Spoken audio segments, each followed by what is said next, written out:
is on the airwaves once again here at WOG 90.5 FM for another hour of political breakdowns, discussions of noteworthy entertainment, whatever goings ons, that's a technical term, that we deem interesting and that we want to touch on. Here we are. I am your co-host, Kason Smith, joined as always by my brother. And other co-host, Wood Smith. So first show back in the spring semester. We had a nice Christmas break. I hope you all did too. We were supposed to start the show 2 weeks prior, but due to school and I got sick and lost my voice last week, so we had to delay it. But good things come to those who wait.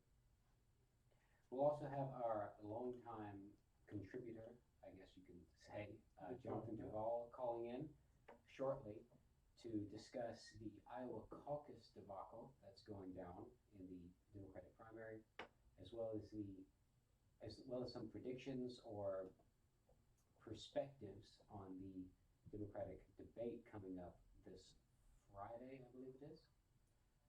Yes, Friday, the 7th. But before we go into all that, just a few housekeeping items. As you'll notice, I'm sure, we have a new time. Last semester, we were on Mondays. I think it was from 8 to 9. Was it 9 to 10? No, it was 7 to 8. 7 to 8, that's right. You should know that. This time, this semester, we are on Tuesdays from 5 to 6. So we hope that still works with your schedule. But as always, you can listen to us on YouTube at our channel, So We Will Show. We live stream the broadcast along with a video feed that you can see. And those are saved after the show ends. So if this time slot coincides with the class or your Tiddlywinks tournament, whatever, you can catch it afterwards on your spare time. So that we hope that makes it more convenient and more accessible. So that's the time as well. We also have a few, not changes, but experimentations with new segments and stylistic experimenting we're going to do. You remember last semester we had the critically acclaimed Club Spotlight, award-winning radio segment. Got a lot of positive words about that. We will run out the final. There's, I believe, 3-ish more clubs that we have to do that are semi-committed. So we'll run those out, and then we will bring into the Club Spotlight, at least for now. So those will be happening over roughly the next month as we can coordinate with the clubs and get them on here. Another thing is Pogo, the Australian plunderphonic genius that we use for a lot of our music here on the show. He had an incident that went down a couple of weeks back. I say a couple of weeks, I think it was resolved as late as last week. But his YouTube channel got hacked, not sure how or by whom, but almost all of his content was deleted and was unable to be accessed for like 1 or 2 weeks. And frankly, I thought it was all gone completely. There were some alternate channels that had backups that they were starting to put up some tracks, but a lot of it was gone completely. I couldn't listen to it. So I thought that was going to be an issue, and he was having trouble talking with the YouTube support team. They were apparently slow to deal with it, but he finally, sometime last week, I believe, did work out with the YouTube support team. They restored his channel, all of his videos that span back like almost 11 years, I believe.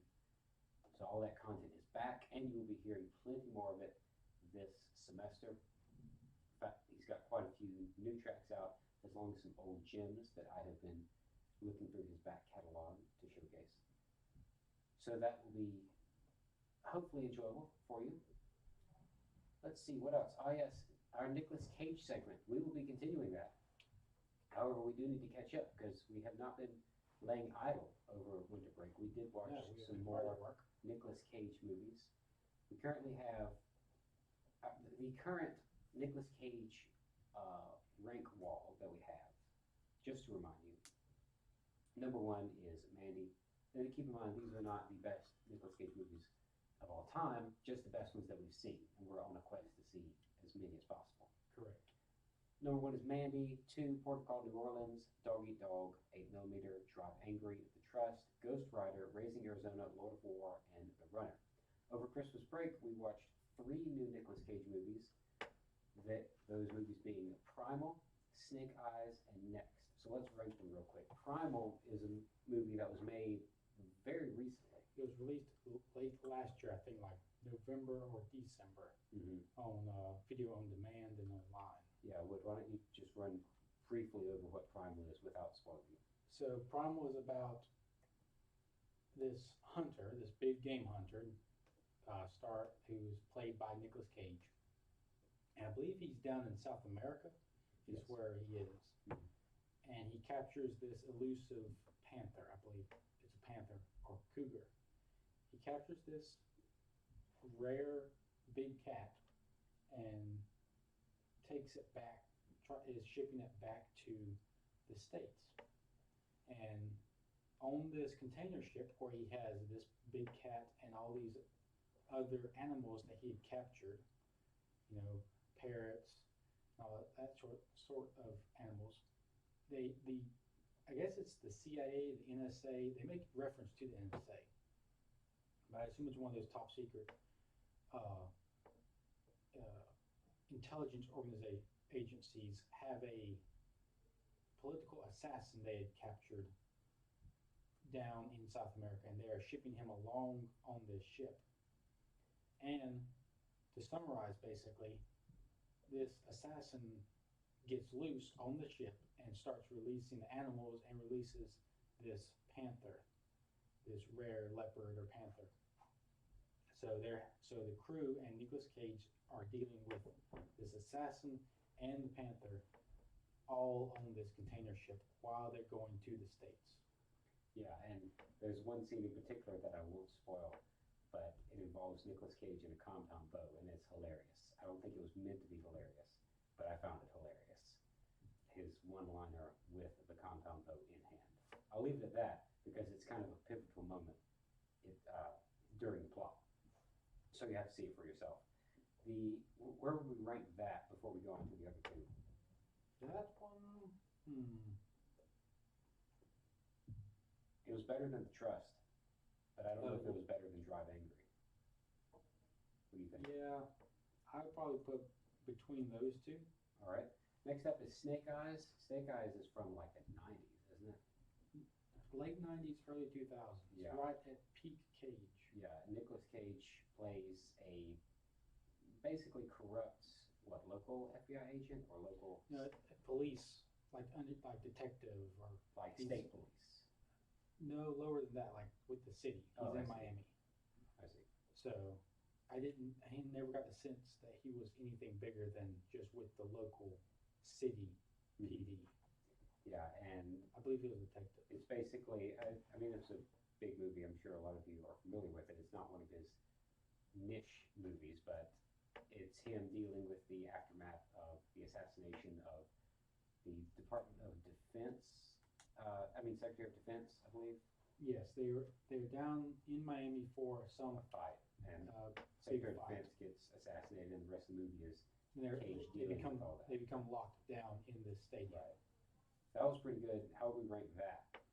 That one, it was prime. You could tell Cage was in his prime, but he wasn't outlandish like Right. he could be. So it wasn't quite as fun as some of the Wasn't other quite as ones. fun. He played the character well. I would put it maybe above Drive Angry. What's above Drive Angry? 8mm. I'd put above Drive Angry, but below 8mm. Yeah, that sounds about right. And then next, this was another big one in which Cage is a psychic. He can see, what is it? 2 minutes. Yeah, 2 minutes into into his future. his future, but no one else's. Right, but at the same time, he can change his future. Right. He can see it, what it's going not, to be. and It's he can not predetermined. change it. It's not set in stone. Mhm. That was, and there's a plot involving nuclear terrorists that are trying to be stopped, and the FBI won't get into it, so we don't. The tricky movies like this, I don't really want to describe too much because I'm scared of spoiling it. it started I guess we can give our review of it, kind of really briefly.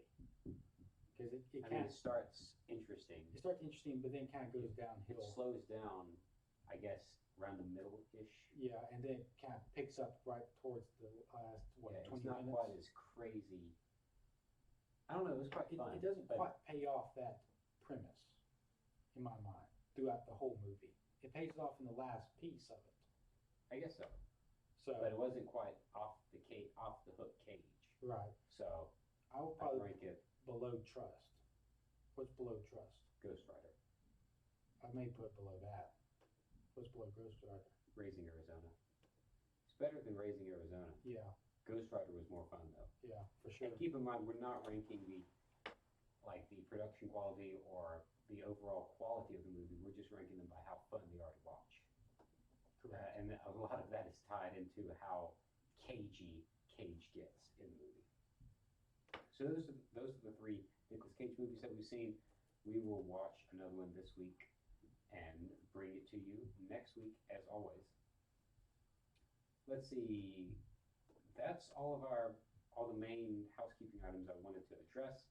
We're going to go to a quick break, and we're going to have Jonathan Duvall call in, and we will talk about the Iowa caucus debacle, along with the debate coming up Friday.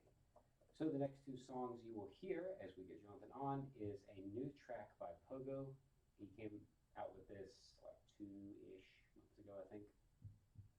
It's a remixing of the Goosebumps CD-ROM game released in 1996.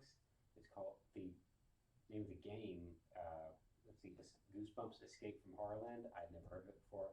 Anyway, the name of the song is Horrorland, and then after that we have a classic Cajun special, the Scott Playboys special instrumental version by Kevin Quinn. I could be pronouncing that wrong, however. So stay tuned.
walks at midnight, and he will kill you.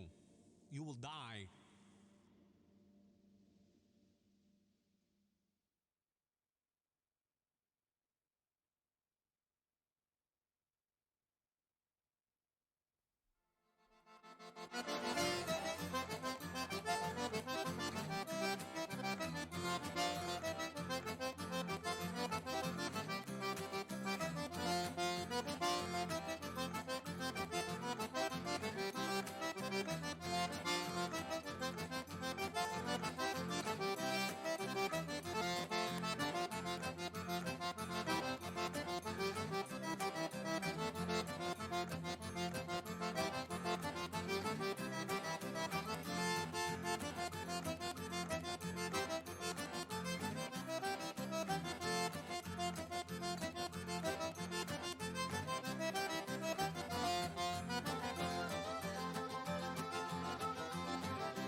And we are back. That was Horrorland by Pogo, followed by the Scott Playboys special instrumental version by Kevin NaQuinn.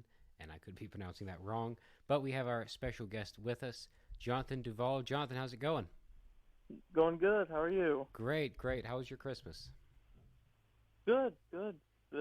Spent a lot of good time with family. Went to Pennsylvania. Got really cold, so good. Yeah, it gets quite a bit colder in Pennsylvania than it does in Athens. Oh, quite a bit. Yeah, Wood and I, being from Jeff Davis County, we were in the opposite direction, so it was quite warmer, even warmer there than Pennsylvania, I'm sure.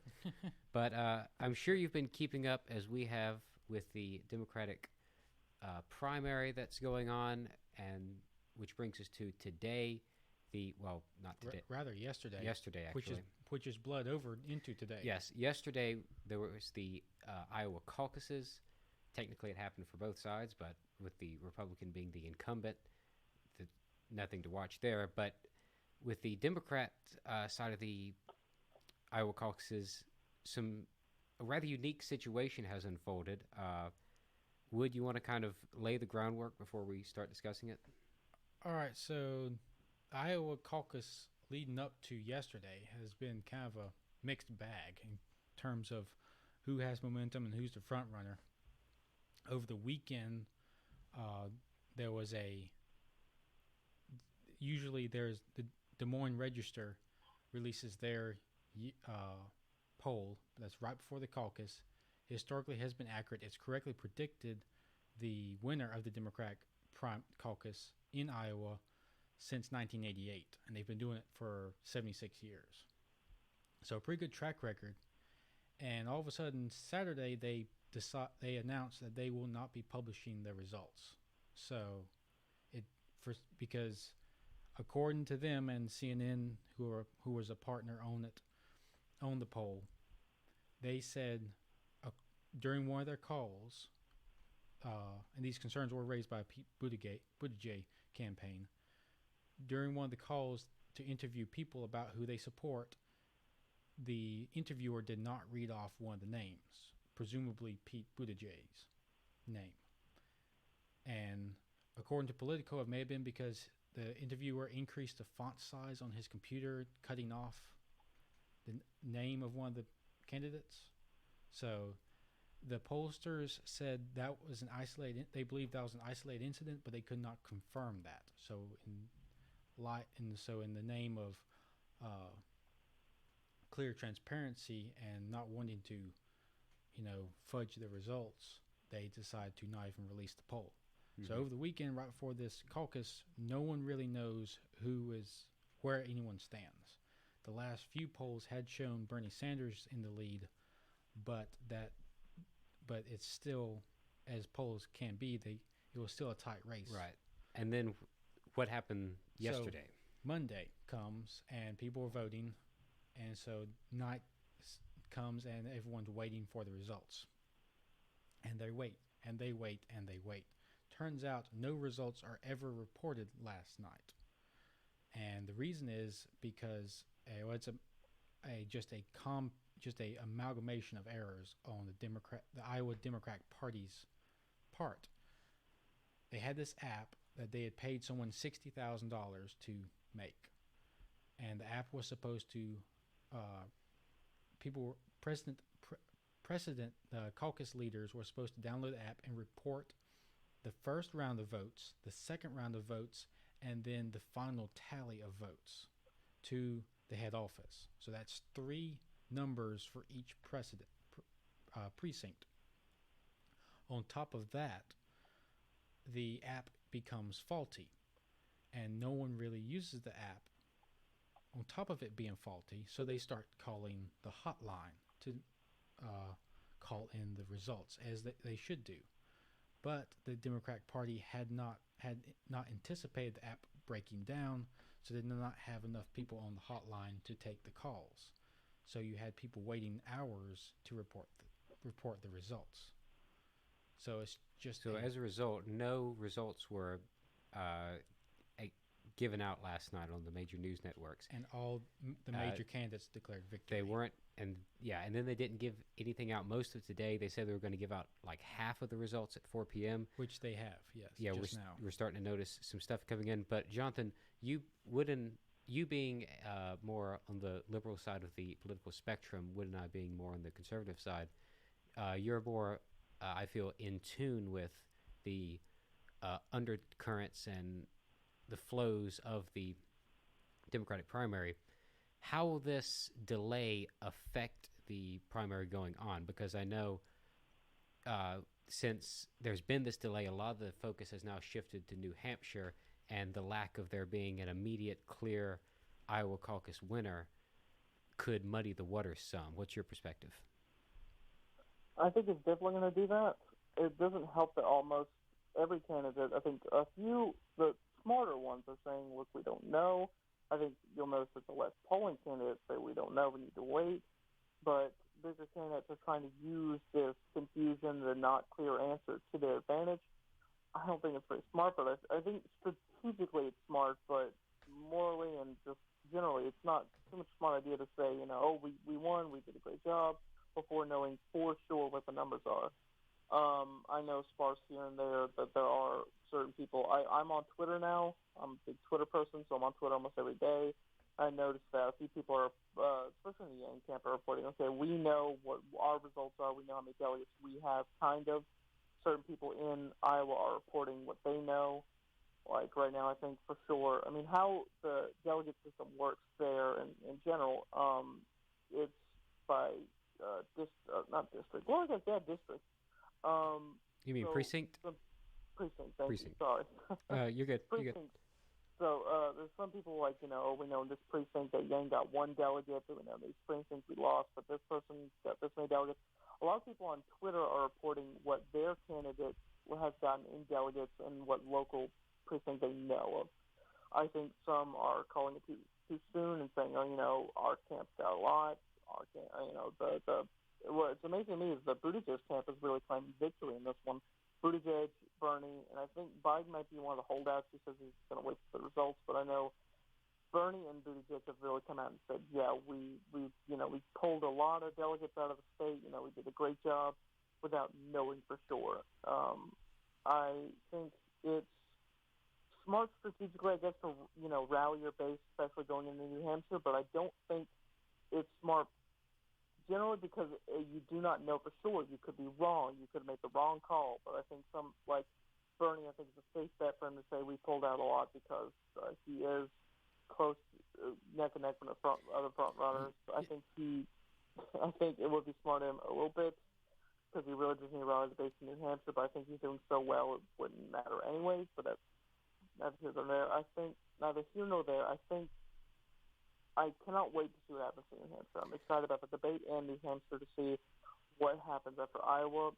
I don't want to call a victor because we do not know for sure, but I do think that Buttigieg and Bernie are definitely the ones to look for. I think Biden also, I'm curious to see how it's going to split. Yeah, just a quick interruption here. I'm pulling up the latest updated numbers coming in from Iowa. This was updated 1 minute ago, so as fresh as we can get it. There are currently about 62% of the precincts have reported in. Pete Buttigieg currently leads with 27% of the vote. Bernie Sanders not far behind with 25%.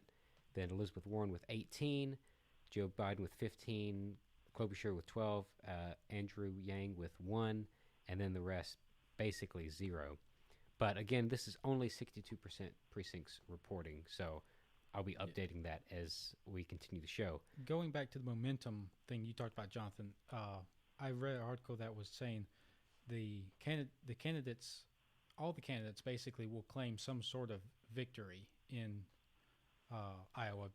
Buttigieg and Sanders both claimed pretty strong speeches. In their speeches, they pretty strongly claimed victory. I think Buttigieg just short of all but said he had won the state of Iowa, if I remember reading the articles correctly.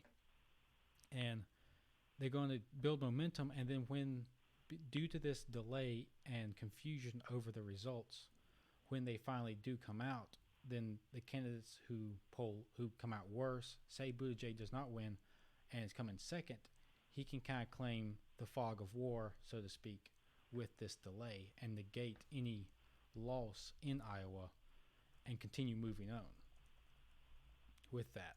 So basically, nothing has changed insofar as from before the caucus to now, in my opinion. And now any momentum is to be gained in New Hampshire instead. Yeah, it kind of changes the traditional layout of how these early primary contests tend to go with this confusion. I will say, as getting into a little bit of analysis or opinion here, I do think it's interesting that and Jonathan, you can kind of weigh in on this opinion of mine. It's interesting that the party that seems to be, or the party that is for Medicare for all and is for much more government involvement in the private sector, failed miserably at tallying these votes and reporting this system. They failed horribly at making sure they had a functioning app and a functioning support system and a backup for the app.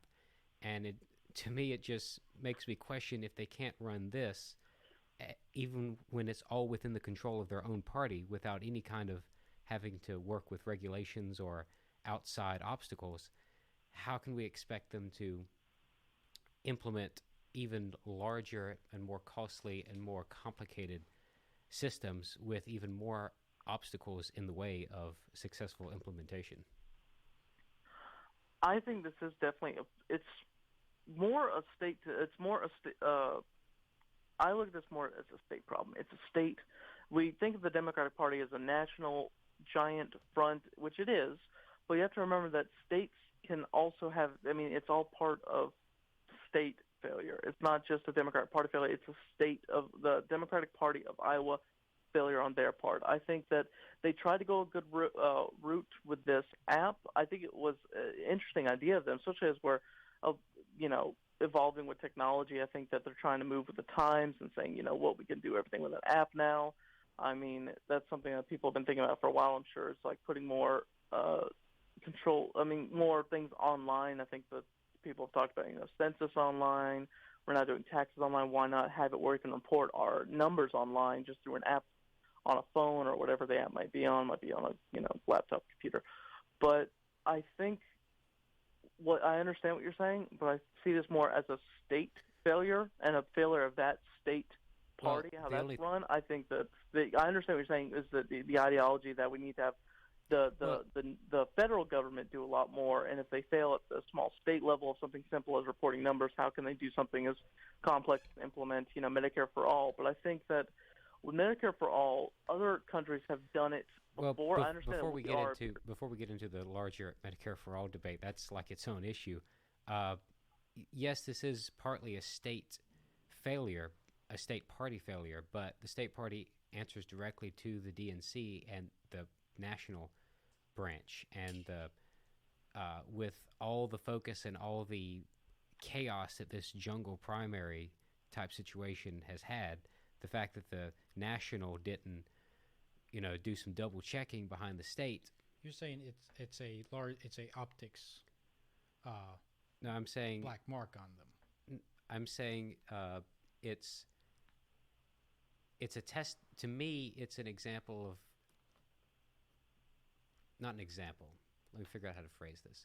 To me, I question how they can advocate for the massive programs that they advocate for when things that are entirely within their control are much simpler and much cheaper. They fail miserably at implementing correctly. I think this actually demonstrates a little bit of the democratic idea of the federal government taking over. I think, and it's just a little bit of a small scale, or actually not really a small scale example, but think of it this way. What if the DNC, let's call them the federal government, let's call the state government, or the state party, the state government, they gave control of how to count the votes, how to do certain parts of it to the state. They said, look, you're the state party. You decide how to bring in the votes you get, how to record them, how to bring them to your leadership, and how to report them. We give you control over this. We're not making like every party of every state have to do it a certain way. You do it. And in doing that, they failed. Let's imagine what if the DNC would have made it where every state had a certain system, like a unified system for the Democratic Party of every state to have to report a system to report their numbers. With a bigger party, the national party, would have more resources to put into this. I mean, as soon as I heard $60,000 for an app, I would have thrown more money at that, and that's just me. What do I know about app development? What do I know about running servers? Nothing.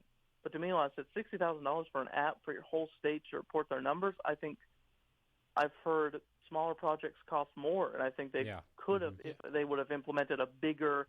If the DNC, which maybe maybe this is a good example for them to go, well, we need to have more control over how states report their numbers. Apparently, if you give it to their control, they might mess it up and do what we have here.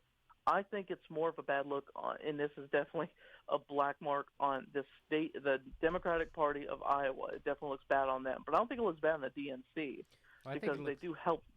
Let me jump in real quick and just say that $60,000 was reported by a report by the Huffington Post, who had financial documents. It's possible they spent more, but that's according to current reporting. They only spent $60,000. I think it reflects badly on the DNC because they didn't do any kind of checking or double checking or just making sure everything was going fine. Not to say that they had to come in and step in and take over, but the fact that they didn't check and see, like, hey guys, what's your infrastructure looking like? What's your app looking like? What are you budgeting for the app? That kind of stuff. The fact that DNC didn't check behind that, especially in this very contested. I was about to say this is this race is primary. This race is very important for the Democrats, and they have to make sure that they are seen as effective. When you hear them say over and over how much of a threat Trump is to democracy in the world and how he has to be stopped, but then they don't even invest. They invest like 2 pennies, relative terms, in the app that will guarantee the security and streamlining of the first primary in the Democratic primary system. It almost gives the appearance they're not taking it seriously. It seems disingenuous.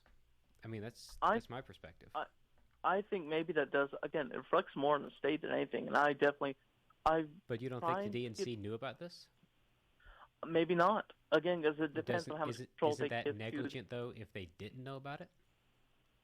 Again, I try and analogize this to state and federal government. The federal government steps in and tries to take either control of something or oversee something that they see as important, and maybe the states are failing at. I think that the Democratic Party the DNC should have had more control of the voting, because apparently if you give it to some states, they will mess it up, no matter what the intent are. Okay, we're talking about a bureaucratic system all the way through, from the state, from the city, to the national level of the DNC. I think bureaucracy is, when not run well, which most of the time I think this ideology is classed a little bit, I think that it can run well, but most of the time I think that it does mess up at times. Now with this, I think, again, I try a little bit to analogize this to federal government, state government, because apparently the state failed. The state Democratic Party failed when it comes to implementing a new system for reporting, and I definitely think that they could have done better if they had more oversight from maybe the DNC. Now, whether DNC is taking it seriously, it's a bureaucratic system. I think that the party's ideology, they are taking this election very seriously. But I think that the state failed and that the DNC should have taken more control over voting. Now, I don't know how much they will in the future. I think maybe they will now that they see what happens if you give them a little bit too much leeway when it comes to something as important as state reporting. I know that, like I was about to say, in Georgia, I'm trying to get a little bit more involved with the Democratic Party. Ever since 2018, I've kind of been boosted as a Georgia Democrat because I see that we do have power. For the longest time, Georgia Democrats, I feel like, have felt powerless because we're a red state. And that's why I've made the argument some people were a purple state, but here, not a hero there. But I think that the DNC should take a little bit more look into states instead of giving them each party so much power, as much as apparently they've done with this one. Now, I don't know if the DNC has made any statements so far about the Iowa caucus or what their role would have been or has been in this. But I feel like moving forward, they might go, you know what, Iowa, we let them do their own thing. We let them run their reporting as they wanted to, and they failed. And maybe moving forward, they change that. But I definitely see a little bit of an analogy between state and federal here, because you give, you would think the closer it is, the better. The closer to the people, the closer to the state, the better it is. But apparently not, because they botched this one. No, it's still better that way, because let's run a situation here. We see there's obviously a problem in at least the Iowa Democratic Party. I think you're giving the National Party too much slack here, but let's agree to disagree on that.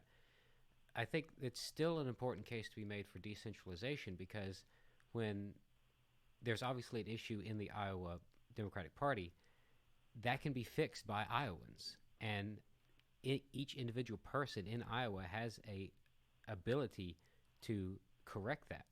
Now, if you make it national, like say the superdelegate system, that's a national system in the Democratic Party primary system or primary method. One person has almost no chance of changing that, because instead of you changing something on the state level, it's now you trying to change something on the national level, and you have almost no power. You have almost no representation. The higher you move a decision-making process, the further you remove it from the people it affects, the less from representative and more towards, what would be the term? Prescriptive, I guess. I feel like there's a better term, but prescriptive rule you get. So I still think decentralization is important, and if anything, if there is a problem, it's only in Iowa, potentially. I still think the DNC is largely is responsible for, not necessarily responsible, very possibly responsible, and at least negligent about it, considering the statements they've made about the severity of this election. I think that the DNC has a part to play in this, but I think that we have to look at how much power they gave to that local party to run their election results reporting. I think, again, we keep analogizing, or I keep, sorry.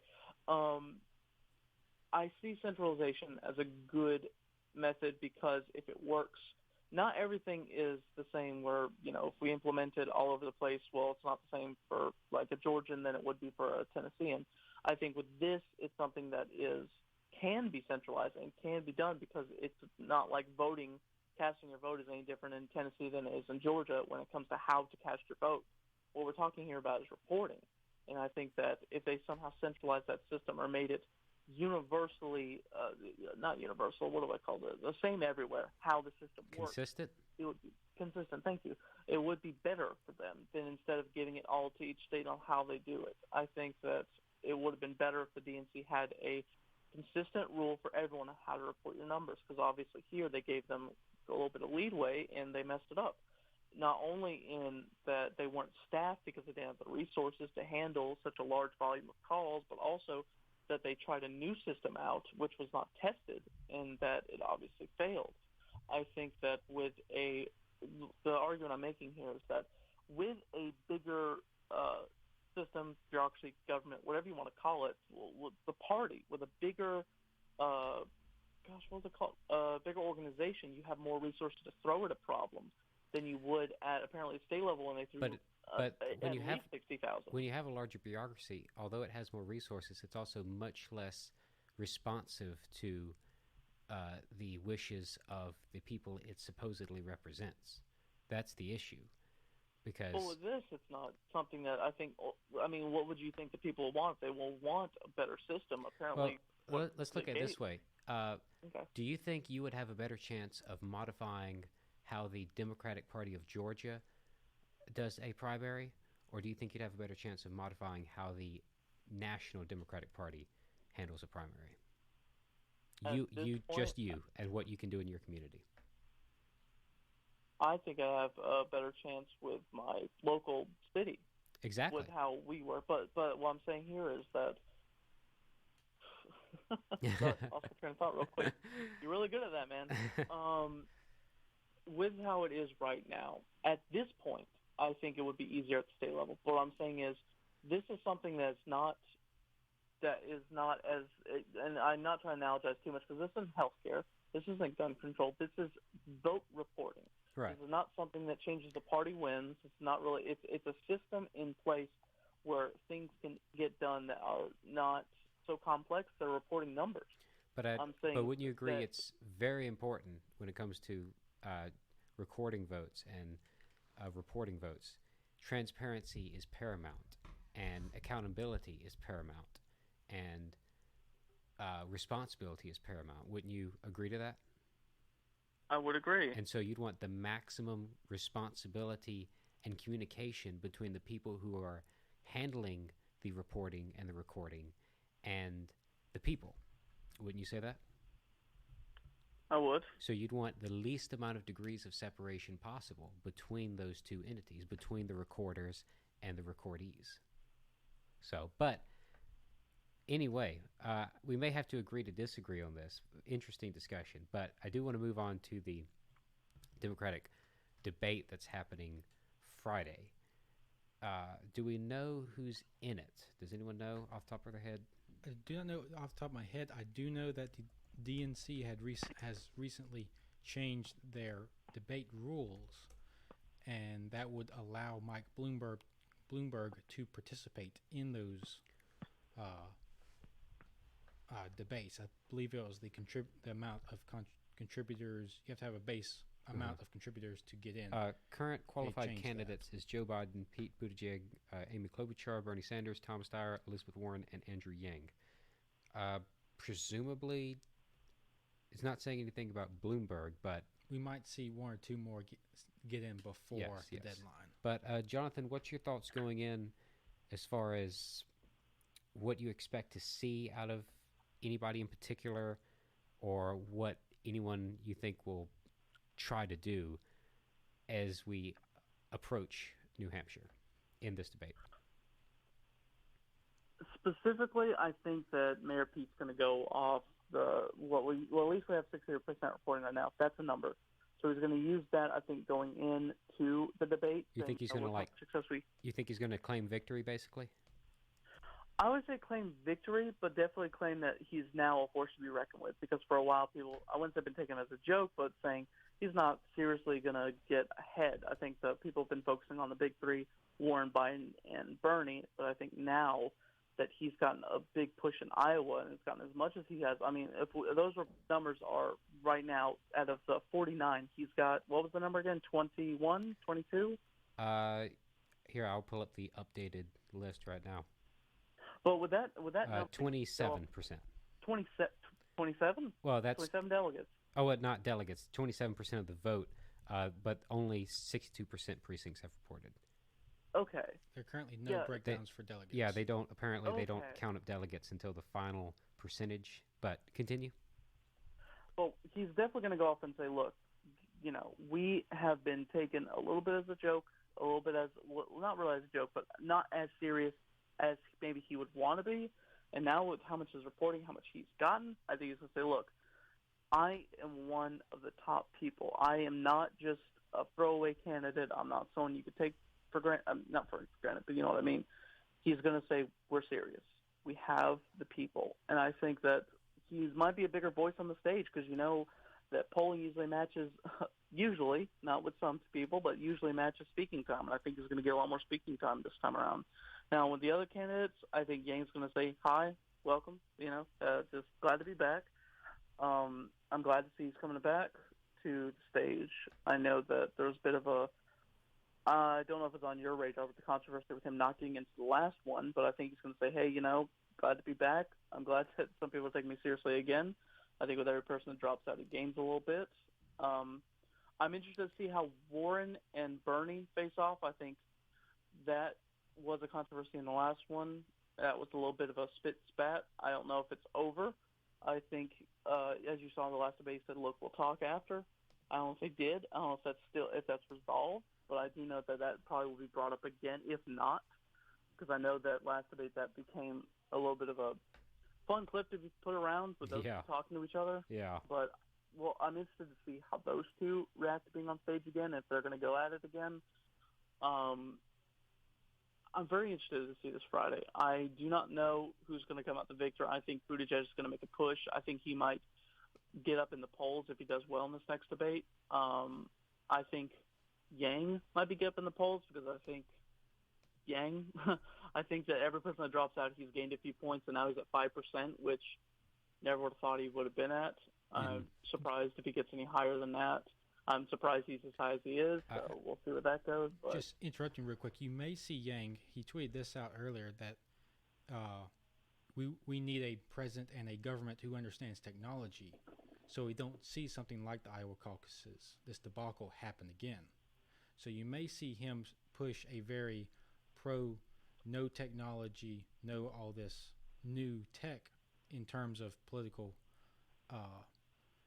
integrating into the new political elections and so forth. You may see him more pivot to that instead of what his performance was in Iowa. Given currently, it's not very. It's looking very bad. Not, I wouldn't say necessarily bad, but not anything you can brag about. I'm curious to see if that does happen because I know that Yang is the tech candidate. So I wonder if anyone's going to take a shot at that. I think maybe Buttigieg, using this now newfound, I won't say popularity, but newfound attention, might point to and say, look, Yang, tech is not where you are saying it is, because he is the one saying that we're speeding ahead to a tech revolution never seen before. Not never seen before, but has not been seen for a long time. So I'm wondering how that's going to go, but I don't know if anyone's going to get, I don't know anyone specifically, but maybe Buttigieg with this newfound popularity, but I don't know anyone particular. It'll also be interesting to see what Joe Biden, what his approach is, because based on the results we're seeing so far, seems like he got dented pretty hard. And the past few polls did not show him taking a commanding lead or in front runner status. Mm-hmm. He was second or maybe even third in some polls. So it'll be interesting to see if he changes his style or anything to try to catch up. But I remember we were talking about, this was several months ago, that he was kind of focusing more on Super Tuesday. That was right when he started having those slip-ups, and you could see his poll numbers slipping. He was starting to move more towards the south, where he's much more viewed favorably, and basically going to create a firewall on Super Tuesday. Yeah, so it's possible he may decide to hold course, not do anything rash, and try to squeak through New Hampshire and then make a big play Super Tuesday style. But we'll see. It'll be interesting to see how this plays out. And like you said, Jonathan, with the Sanders and Warren kerfuffle last time, will the hatchet be buried this time around, or will it get worse? With the confusion around Iowa, I think there will be a big attempt for the candidates to attempt to gain momentum at this debate. So you think they're going to be very aggressive at the debate? They very well could be, because we don't, it's the day after, and we're still not sure who's won. Mm-hmm. So there's still some confusion, and you need some sort of momentum to go into New Hampshire and the rest of the states. And if Iowa did not give your campaign that, they've tried very hard to gain some momentum. Mm-hmm. Then Friday is your last opportunity to do that. Yeah. I'm seeing here where a pro-Biden super PAC is going to spend $900,000 before the New Hampshire primary, which is in a week. So obviously, at least this super PAC is looking to try to spark things up again. But you got any closing thoughts, Jonathan, here in the final couple minutes of the program? I'm sorry, I didn't hear you. I said, do you have any closing thoughts? We're in the last 3 or 4 minutes of the program. Anything final opinions or insights you have? Nothing too big to say. I think that I'm still a Yang fan. I think that his chances of winning now are pretty slim. I thought we maybe see a big push or a big number jump in Iowa because he did a lot of campaigning there and a lot of fundraising. I saw a lot of good clips. He's gained a lot of big sponsorships from or big endorsements from people who are not really political people, but are very influential. I don't know if you guys heard or know of Dave Chappelle, but he came out in support of Yang, campaigned with Yang, and now is voted for Yang because he's an Iowan. It's very interesting to see how many people he's picked up, mainly comedians, but besides that, I don't know. I don't really have anything big to say besides, I hope he does better, and if not, I think, if I'm correct, you guys have talked about it, but Biden has talked about having him as VP, and I think a few people at least Yeah, that'll played with the that'll be idea. Yang had talked about him and Biden have discussed that possibility. So we'll see. yeah. So, but yeah, we've about run out of time for this week's program. We thank you all for tuning in. Thank you, Jonathan, for coming on the show.